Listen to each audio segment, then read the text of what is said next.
You have no right to judge me.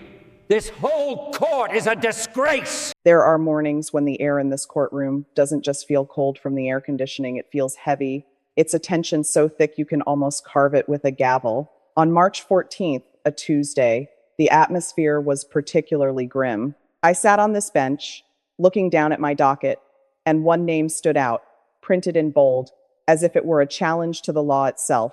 Captain Anthony Miller. If you live in this city, you know that name. It's a name that represents 3 decades of authority, seniority, and a system insiders call the Blue Wall. It is an unwritten pact, a silent vow among those who wear the uniform to protect their own, no matter the cost to the truth. But today, that wall wasn't here to serve the public. It was here to shield a betrayal of the highest order, systemic bribery. Welcome back. I am Judge Boyd. If you have been part of this community for a while, you know that in this room, I am never impressed by a title. I don't see the crispness of a uniform or the glint of a badge. I see the facts.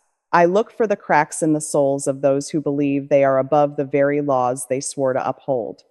If you believe that true justice should have no protected class, then you are in the right place. Captain Miller didn't walk into my courtroom like a man facing a felony. He walked in like he was conducting a precinct inspection. His dress blues were impeccable, not a single wrinkle. The medals on his chest decorations for valor and long service shimmered under the fluorescent lights. His boots were polished to such a high mirror shine that you could see the reflection of the courtroom floor. But I want you to look at his eyes. Over a decade on this bench has taught me the art of physiognomy, reading the truth written on a human face. When a man overperfects his exterior while facing accusations of rot, he isn't showing respect for the court. He is using his power as a suit of armor. Behind him, in the very first row of the public gallery, sat 6 other police officers. They sat shoulder to shoulder, a literal wall of navy blue. They weren't here as observers. They were here as a presence. A silent message sent to me, to the witnesses, and to the entire system. We take care of our own. The charges were read with a clinical coldness, accepting monthly protection payments from local businesses to ignore traffic and safety violations, tampering with arrest records in exchange for envelopes of cash, totaling tens of thousands of dollars. This wasn't just corruption, it was a poisoning of the well. Captain Miller didn't just steal money, he stole the dignity of the uniform. I put my pen down. The room went dead silent. I looked directly at Miller, who stood with his arms folded and a faint, arrogant smirk, as if he were certain this little misunderstanding would be handled behind closed doors, just like before. Then I looked to the corner of the room where Elias Thorne, a 2-year-old shopkeeper who dared to blow the whistle, sat trembling, clutching a tattered hat in his weathered hands. The contrast was nauseating. On one side, power wrapped in expensive fabric. On the other, integrity wrapped in poverty and fear. I knew at that moment that the sentence I was about to deliver wouldn't just be for Miller. It would be a rebellion against that blue wall behind him. But before we get into the shocking evidence found in the secret ledger, the evidence that made every officer in that room shift in their seats, I have to ask you, do you believe a badge should ever act as a shield against the law itself?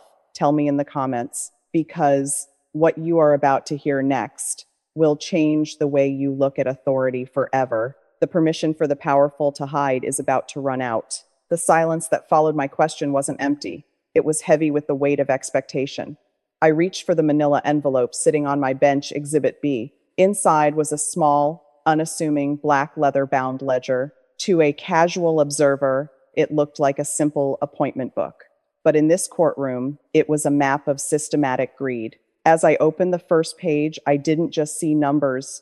I saw the price tag of a city's safety. Captain Miller's posture shifted. For the first time, that precision-engineered arrogance began to fray at the edges. His attorney, a man whose suit probably cost more than Elias Thorne's shop earns in a quarter, stood up to object. He called the ledger unauthenticated hearsay and a desperate attempt to smear a decorated public servant. I let him finish. I let the echoes of his polished voice die down before I looked at him over the rim of my glasses. "Counselor," I said, my voice low but carrying to every corner of the room, "this court is interested in the truth, not the decorations on the wall. Sit down." I called Elias Thorne to the stand. Watching an elderly man walk to the witness box is a lesson in humility. Elias is 72. His hands are calloused from 50 years of stacking crates and counting pennies. He didn't have a navy blue wall behind him. He only had his word. As he took the oath, his voice cracked, not from guilt, but from the sheer exhaustion of being bullied by a man who wore a badge. Mr. Thorne, I asked, tell the court about the service fee you were asked to pay. Elias looked at Captain Miller. For a split second, I saw the old fear flicker in his eyes, the instinct to look away from the predator. But then, he looked at the ledger in my hand. He told the court how Miller would walk into his shop every third Thursday, take a seat in the back, and wait. No words were exchanged, just an envelope placed next to the register. If the envelope wasn't there, the inspections began. Fire code violations that didn't exist, health inspectors arriving at peak hours, patrol cars idling in front of his door, scaring away customers. As Elias spoke, I watched the 6 officers in the front row. The blue wall was no longer a solid block. I saw one officer break eye contact with Miller. I saw another shift his weight, looking at his own boots. This is the moment when the untouchable myth begins to die. It dies when the cost of loyalty becomes higher than the value of integrity. I turned back to the ledger. Every date Elias mentioned every third Thursday matched an entry in Miller's handwriting. The amounts were precise: $500, $800, $1,200 during the holiday season. It was a cold, calculated tax on the hard-working people of this community. Miller sat there, his jaw so tight I thought it might shatter. He wasn't looking at Elias anymore. He was looking at the ledger. He was looking at his own handwriting, now weaponized against him. I want you to think about the courage it took for a man like Elias to stand up. He knew that when he walked out of this courtroom, the blue wall might still be waiting for him in the shadows, but he chose to speak anyway, because he realized that a badge without honor is just a piece of tin. We're going to look at the defense's counterstrike, a move so desperate and so low that it forced me to step outside the traditional boundaries of this bench.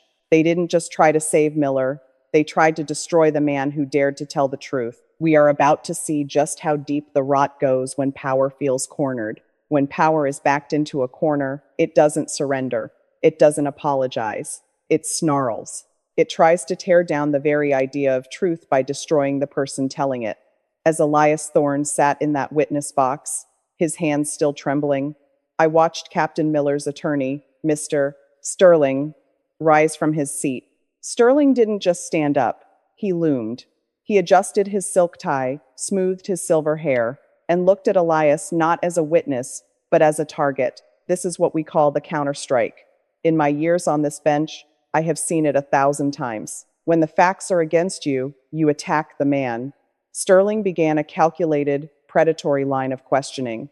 He didn't ask about the money or the ledger. Instead, he started digging into Elias's past from 40 years ago. He brought up a minor tax dispute from the 1980s. He questioned Elias's memory, subtly suggesting that at 72, the fog of age was making him confuse police protection for harassment.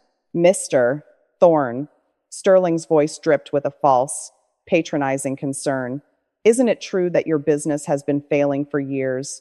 Isn't it true that you're looking for a payday, a way to blame a decorated hero like Captain Miller for your own inability to keep a shop running in a modern economy? I watched Elias. He shrank into his seat. The blue wall in the front row, those 6 officers instantly re-solidified. I saw them exchange glances. A few of them smirked. The tension in the room shifted back in Miller's favor. This is the psychological warfare of the courtroom. They wanted Elias to feel small. They wanted him to feel like his life's work was a joke and his word was worthless because he didn't have a title or a tailored suit. But then Sterling went too far. He brought up Elias's late wife. He suggested that the envelopes Elias described were actually payments for illegal goods. Elias was supposedly selling under the table a claim with zero evidence. He was trying to turn the victim into the villain. I felt a heat rise in my chest, the kind of heat that comes when you witness a pure, unadulterated lack of honor. I looked at Captain Miller. He was leaning back now, his chest puffed out. watching his attorney dismantle an old man's dignity with the cold satisfaction of a hunter watching a trap snap shut. He thought he was winning. He thought the blue wall was impenetrable. I leaned forward, my shadow falling over the defense table. I didn't wait for an objection from the prosecution. "Mr. Sterling," I said, and the room went so quiet you could hear the clock ticking on the back wall. "This court is not a theater for character assassination. You have exactly 30 seconds to tie this line of questioning to the charges at hand, or you will be held in contempt. Elias Thorne is not on trial here. Captain Miller is." The smirk vanished from Miller's face. The blue wall went still again. I looked at Elias and said, "Take your time, Mr. Thorne. This bench hears you." Sterling tried to pivot, but the damage to his momentum was done. However, what he didn't know, and what Captain Miller certainly didn't expect, was that Elias Thorne wasn't the only person who had decided that the blue wall needed to come down. The heavy oak doors at the back of the courtroom didn't just open, they groaned, as if the building itself knew that the status quo was about to be shattered. Walking down the center aisle was someone no one in that room expected to see: Officer Sarah Jenkins.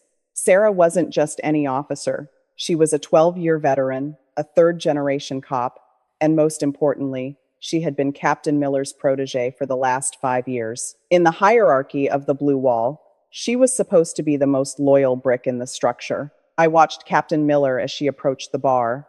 The physiognomy of a man losing control is a fascinating thing to observe. His face didn't just turn pale, it turned a sickly, translucent gray.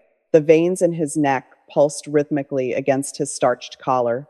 The arrogance that had sustained him all morning was replaced by a raw, primal fear, the fear of a king realizing his own guard has turned the blade. I looked at the 6 officers in the front row. The reaction was instantaneous. They didn't just shift in their seats, they recoiled. One of them audibly hissed the word traitor. The air in the room became toxic. This is the moment where the blue wall stops being a shield for justice and starts behaving like a gang protecting its territory. Sarah Jenkins didn't look at the gallery. She didn't look at the cameras. She kept her eyes fixed on the bench on me. Her uniform was as crisp as Miller's, but her expression was one of profound, weary resolve. When she reached the witness stand, the silence was so absolute you could hear the distant siren of an ambulance miles away. "Officer Jenkins," I began, keeping my voice neutral to steady the trembling energy in the room. "You were not on the original witness list provided by the prosecution.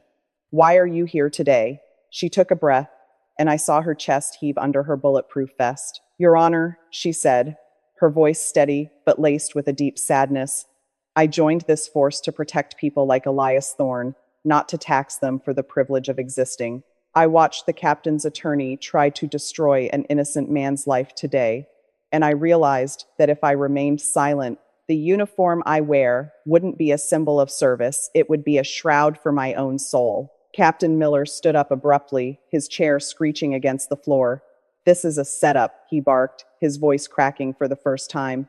"She's a disgruntled subordinate." I didn't even need to use the gavel. I simply looked at him, one long, cold stare. "Sit down, Captain. You are a defendant in a court of law, not a commander in a precinct. One more outburst, and you will watch the rest of this trial from a holding cell." He sat, but his hands were shaking so violently he had to hide them under the table. Sarah Jenkins then reached into her pocket and pulled out a small, silver digital recorder.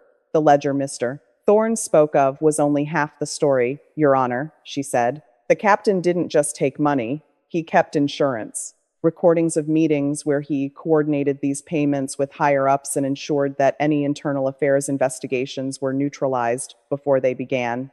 I saw the blue wall in the front row start to crumble in real time.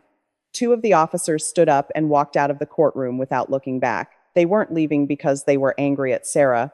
They were leaving because they realized the ship was sinking and the captain was the one who had poked the holes. Officer Jenkins handed the recorder to the court clerk. As I looked at that small device, I knew it wasn't just a piece of evidence. It was the detonator that was about to blow the blue wall wide open. The digital recorder sitting on the clerk's desk looked small, almost insignificant, but it carried the absolute weight of a death sentence for Anthony Miller's career. As the audio began to play, The courtroom fell into a state of total, vacuum-like silence, the kind of silence you only find in the seconds before a massive structure collapses. Miller's voice filled the room, but it wasn't the voice of a commanding captain. It was the voice of a shadow dweller, a man bartering away his city's safety for stacks of paper. On the tape, Miller was laughing. It was a cold, dry, arrogant sound. He was caught clearly instructing a subordinate on how to sanitize the evidence of the protection money. Thorne is just an old rat, Miller's voice crackled through the speakers. He won't dare say a word if we lean on him hard enough. He's got nowhere to go. Every word was a jagged blade, cutting through the perceived integrity of everyone wearing a uniform in that room. I watched Miller. This is where the art of physiognomy reveals the naked truth. Miller no longer looked at me. His eyes were pinned to the defense table, his pupils contracted to pinpricks. Sweat began to drench his blue uniform, creating dark, ugly patches under his arms and across his back. The arrogance had evaporated, replaced by the raw, primal panic of a predator that realizes it has become the prey. His body began to tremble uncontrollably, a visceral, physical reaction when the brain finally accepts that the myth of being untouchable has been pulverized. The front row, where the blue wall had stood so firmly, was now a scene of total disarray. I saw the younger officers bowing their heads in a mixture of shock and profound shame. One of them, a rugged-looking sergeant, slowly reached up, unpinned his badge, and placed it on his knee, his hands shaking. It was a silent, devastating act of rebellion. They could not, and would not, protect a man who had betrayed the very oath they lived by. The blue wall didn't fall because of outside pressure. It imploded because of the internal rot that Miller represented. Attorney Sterling tried to stand, tried to offer a desperate objection, but his voice lacked its usual razor edge. Your Honor, this recording, it was obtained without a warrant. It's inadmissible. He trailed off as I looked him directly in the eye. Counselor, I interrupted, my voice as cold as forged steel. The only thing inadmissible in this room is the conduct we are currently hearing. Sit down. Miller's betrayal wasn't just against the law.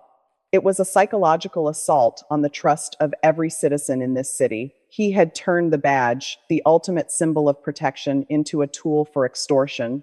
When the recording ended, the room remained silent for a long time. No one dared to breathe. Miller was now a shadow of the man who walked in. He was still wearing the uniform, but the man inside was already stripped bare. I looked at Elias Thorne. The old man's eyes were red, his knuckles white as he gripped the arms of his chair.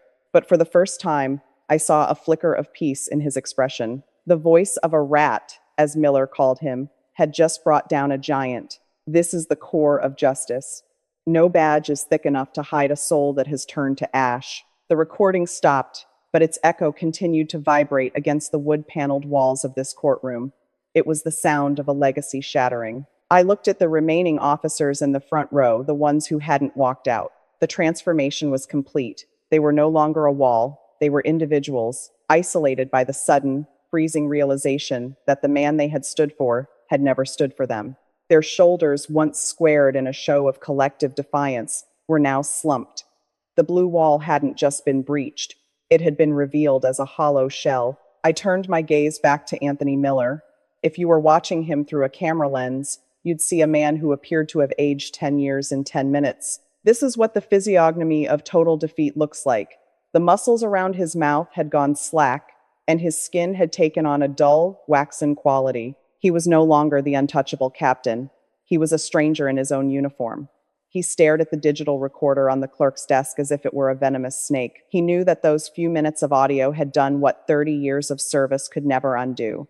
Mr. Sterling, the high-priced architect of Miller's defense, didn't even attempt to rise.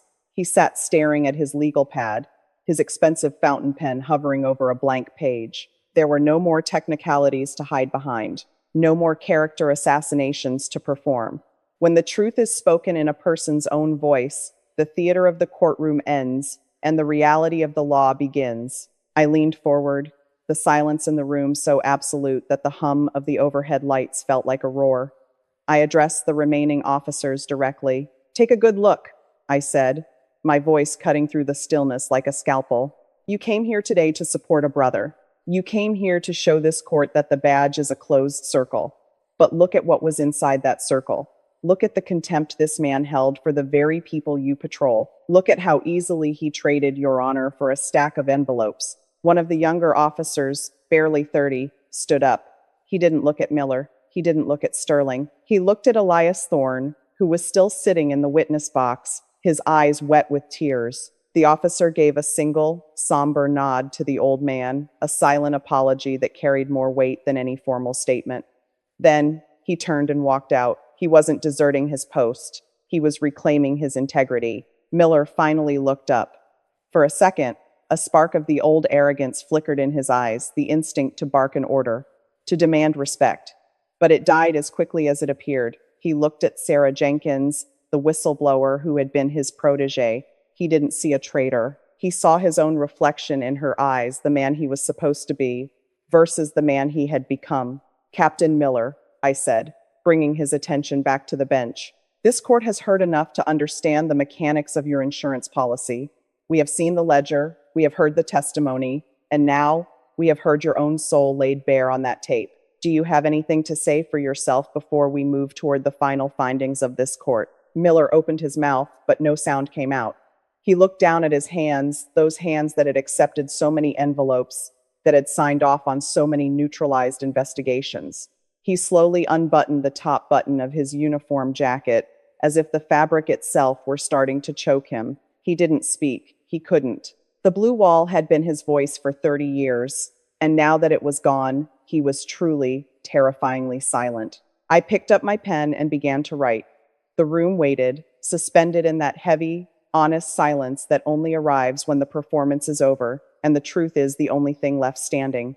The scratching of my pen against the official judgment form was the only sound in the room. It was a rhythmic, deliberate sound, the sound of a system finally correcting itself. I looked up, and for the first time in this trial, I didn't look at Captain Miller as a high-ranking officer. I looked at him as a man who had traded his soul for a series of thick envelopes. The blue wall had vanished. The officers who remained were no longer looking at him with loyalty. They were looking at him as a cautionary tale. Anthony Miller, I said, my voice resonating with a cold. Absolute finality. Stand up. He struggled to his feet. His legs seemed heavy, as if the weight of his 30 years of deception had finally manifested as physical gravity. He didn't look at me. He looked at the floor, his head bowed, the brim of his cap casting a shadow over his waxen face. This is the physiognomy of a man who has lost his armor. Without the blue wall to prop him up, he was nothing more than a middle-aged man in a costume that no longer fit him. You have spoken at length through your attorney about your service to this community, I began. You have pointed to your medals, your commendations, and your rank as if they were a down payment on a get-out-of-jail-free card. But in this courtroom, those medals don't shine, they tarnish, because every year of service you claimed was actually a year you spent poisoning the trust between the people and the police. You didn't protect this city, you harvested it. I leaned forward, my gaze locking onto him until he was forced to look up. This court finds you guilty on all counts of bribery, extortion, and tampering with public records. But the law requires more than just a verdict. It requires a restoration of the balance you tipped. I laid out the sentence, and I made sure every word landed like a hammer. First, you are sentenced to 12 years in state prison. And I want to be clear, there will be no special housing for a former officer. You will face the reality of the system you helped corrupt. Second, under the statutes regarding public corruption, your pension, the 3 decades of taxpayer-funded security you were counting on, is hereby forfeited in its entirety. You will not spend a single penny of the public's money to fund a retirement built on the backs of men like Elias Thorne. A gasp erupted from the few spectators left. Miller's lawyer, Sterling, turned a shade of white that matched his silk pocket square. Losing the pension is the ultimate death blow for a career officer. It is the stripping of the legacy.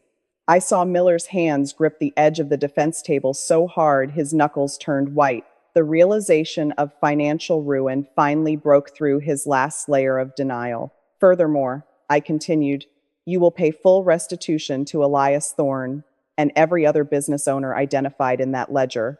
Not just the money you took, but the interest on the years of fear you inflicted. And finally, before you are transported to the correctional facility, you will surrender your badge and your service weapon to the clerk of the court. They will not be retired with honor. They will be logged as evidence of a crime. I looked over at Officer Sarah Jenkins, the whistleblower. She was crying silently, but her head was held high. Then I looked at Elias Thorne. He wasn't cheering. He was just breathing deep, steady breaths, as if a literal weight had been lifted from his chest. "Captain Miller," I said, stripping him of the title one last time, "you believed you were untouchable because of the name on your badge. Today, the law reminds you that the badge belongs to the people. You were merely its temporary and ultimately unworthy custodian." I picked up the gavel. The room held its breath. I wasn't just closing a case. I was ending an era of silence. The sound of the gavel hitting the wood was not just a signal that the session was over. It was the sound of a period being placed at the end of a 30-year sentence of corruption. It was sharp, final, and it echoed in the silence of a courtroom that had finally been purged. As the bailiffs approached Anthony Miller to lead him away, the reality of his new life began to set in. He didn't look like a captain anymore. Without the hat, without the belt, and with his wrists now encircled by cold steel instead of a gold watch, he looked remarkably small. This is the ultimate physiognomy of justice. When the stolen authority is stripped away, only the character of the man remains. And in Miller's case, there was very little left to see. I watched him being led through the side door, the door that leads to the holding cells, not the precinct. He didn't look back at the blue wall. He didn't look at his lawyer. He was alone. The wall he had built to protect himself had become his own prison long before I signed the judgment. I turned my attention to the gallery. Elias Thorne was standing now, leaning heavily on his cane, but his back was straighter than it had been at the start of the day. I caught his eye, and I didn't need to say a word. The look of quiet, dignified relief on his face was the only payment this court ever requires. He had walked in a victim of a system that ignored him, and he walked out as the man who broke it. As he shuffled toward the exit, 3 of the younger officers, who had stayed until the end, stepped aside to let him pass. They didn't just move, they stood at a respectful attention. It was a small gesture, but in the world of law enforcement, it was a revolution. It was the birth of a new blue wall, one built on respect for the citizen, not protection for the criminal. Sarah Jenkins remained at the witness stand for a moment after the room began to clear. She looked exhausted, but there was a light in her eyes that hadn't been there before. She had risked everything, her career, her friendships, her legacy, to tell the truth. I looked at her and gave a single, firm nod. "Officer Jenkins," I said, "the city owes you more than a thank you. It owes you its future." She wiped a stray tear, adjusted her cap, and walked out of the room with the measured stride of someone who finally knew exactly who they were. I stayed on the bench for a long time after the lights were dimmed. I thought about the envelopes, the ledger, and the insurance policy on that digital recorder. I thought about how easy it is for power to believe its own lies, and how fragile that power becomes the moment one person refuses to be afraid. If you are still watching this, I want you to remember what happened here today. This wasn't just about one corrupt captain. It was a reminder that no title is a shield, and no wall is high enough to hide the truth forever. In this courtroom and on this channel, we believe that accountability belongs to everyone, especially those who carry the heavy responsibility of the badge. If you believe that the law should be a light that shines on everyone equally, then you belong here with us. Subscribe and join this community, because we are here every week, ensuring that the stories of men like Elias Thorne are heard, and that the untouchables are finally held to account. Take care of one another out there, and never forget, in the end, justice is just another word for the truth, finally finding its way home.